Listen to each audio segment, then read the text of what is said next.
ATSM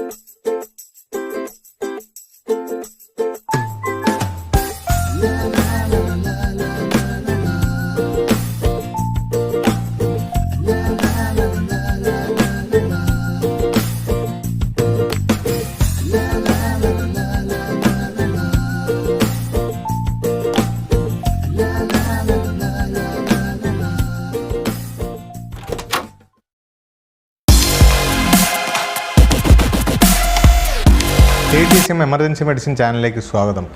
ഇന്ന് നമ്മൾ ചർച്ച ചെയ്യുന്ന ഒരു പ്രധാനപ്പെട്ട വിഷയം വൈറ്റമിൻ ഡി എന്ന് പറയുന്ന ഒരു വൈറ്റമിനെ പറ്റിയാണ്.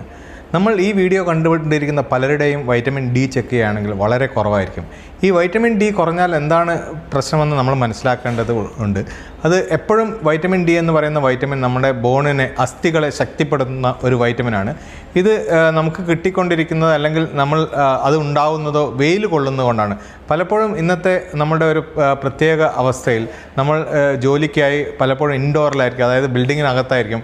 വെയിൽ കൊള്ളാനുള്ള സ്കോപ്പ് വളരെ കുറവാണ്. അപ്പോൾ വെയിൽ കൊള്ളാതിരിക്കുകയാണ്, തുടർച്ചയായിട്ട് വെയിൽ കൊള്ളാതിരിക്കുകയാണെങ്കിൽ നമ്മുടെ ശരീരത്തിലെ വൈറ്റമിൻ ഡി കുറഞ്ഞു പോവുകയും ബോണിൻ്റെ അല്ലെങ്കിൽ അസ്ഥിയുടെ ശക്തികൾ കുറഞ്ഞു വരികയും ചെയ്യുന്നു. ഓസ്റ്റിയോപൊറോസിസ് എന്ന് പറയുന്ന ഒരു അസുഖം ഉണ്ടാകാനുള്ള സാധ്യത വളരെ കുറവാണ്. നമ്മളെല്ലാം മനസ്സിലാക്കിയത് കാൽഷ്യത്തിൻ്റെ കുറവ് കൊണ്ട് മാത്രമാണ് ഈ അസുഖം ഉണ്ടാകുന്നതാണ്. പക്ഷേ വൈറ്റമിൻ ഡി എന്ന് പറയുന്ന നാച്ചുറലി നമുക്ക് കിട്ടേണ്ട ഒരു വൈറ്റമിൻ വെയിൽ കൊള്ളാത്തത് കാരണം നമ്മുടെ ശരീരത്തിൽ കുറയുകയും കാൽഷ്യം ബോണിലേക്ക് എടുക്കാതിരിക്കുകയും ബോണിൻ്റെ ശക്തി കുറയുകയും ചെയ്യും.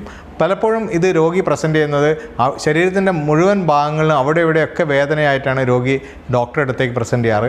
പലപ്പോഴും ഈ ടെസ്റ്റുകൾ ചെയ്യുന്നത് പോലും വളരെ വിരളമാണ്. പക്ഷേ ഇന്ന് നമ്മൾ മനസ്സിലാക്കേണ്ടത് ഒരുവിധം എല്ലാവർക്കും, അതായത് ഒരു പല സ്റ്റഡികൾ പ്രകാരം 85% ആൾക്കാരിലും വൈറ്റമിൻ ഡി ഡെഫിഷ്യൻസി ഉണ്ട്.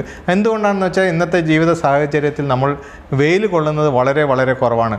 അപ്പോൾ നമ്മൾ വൈറ്റമിൻ ഡി ചെക്ക് ചെയ്യുകയും അത് വളരെ കുറവാകുകയും ചെയ്യുകയാണെങ്കിൽ വൈറ്റമിൻ ഡിയുടെ പാക്കറ്റ്സ് അവൈലബിൾ ആണ്. 60,000 ഇൻ്റർനാഷണൽ യൂണിറ്റ്സ് ഉള്ള പാക്കറ്റ്സ് നമ്മൾ ആഴ്ചയിൽ ഒന്ന് കഴിക്കുകയാണെങ്കിൽ 3 മാസത്തിനുള്ളിൽ തന്നെ ഈ വൈറ്റമിൻ ഡി ഡെഫിഷ്യൻസി നമുക്ക് കറക്റ്റ് ചെയ്യാൻ പറ്റുകയും പിന്നെ നമുക്ക് മാസത്തിൽ 1-2 പ്രാവശ്യം മാത്രം ഇത് കുറയ്ക്കാൻ പറ്റുകയും ചെയ്യും. ഇതിൻ്റെ ഏറ്റവും പ്രധാനപ്പെട്ട പ്രോബ്ലം എന്ന് പറഞ്ഞാൽ പലപ്പോഴും രോഗികൾ ശക്തിയായ ജോയിൻറ്റ് പെയിൻ എന്ന് പറഞ്ഞാണ് വരുന്നത്. ഇത് ഒരിക്കലും വാദമല്ല, വൈറ്റമിൻ ഡിയുടെ ഡെഫിഷ്യൻസി കൊണ്ടാണ്.